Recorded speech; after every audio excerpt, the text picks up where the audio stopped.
后来进前咱有报道过，台南的大东夜市经营权分裂，变做2场的夜市啊。一场是大东夜市，一场是大东东夜市。想袂到，这重新开幕无偌久，2场夜市啊，拢打出着公告，讲为明年的1月初3开始暂停营业1个月。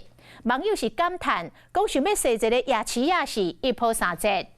台南市市长处来回应，讲这2场夜市啊，开幕时阵拢无摕到设置的许可，后续将会公告30天。只要伫咧公告的期间内无违规的行为，都会当摕到合法设夜市啊的基本资格。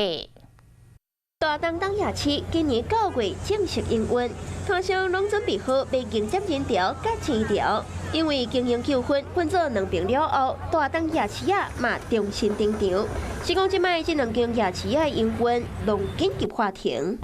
红色的广告写大东夜市啊，将会为2024年1月初3暂停营业到2月初1。大东东夜市也伫同款的时间停业，摊商一透早就无用力款技师，要另外找所在做生意。做法违例，做保也会使做啊，因为台南这些夜市啊，麻烦阮做是较安心啦。觉得说，很可惜少一个夜市，因为反正台南夜市那么多，市府的提法规出来解释，因范围还有位置租金有所变动，在法理上属于新的夜市。后续公告30天广纳民意，在公告期间不得有违规的行为，使得取得夜市合法设置的基本资格。我们这昨天都去开会协调，还要再开审查会，配合市府的辅导嘛，然后让我们夜市能够合法。大东东夜市真正开幕时，市府人员就把提放上头，看到摊商唔能营业。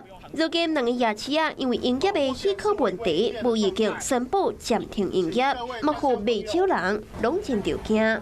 Hello， 我是林明瑞。想要抢先掌握最及时的新闻资讯吗？赶快订阅、按赞、开启小铃铛，锁定我们华视新闻的 YouTube 频道。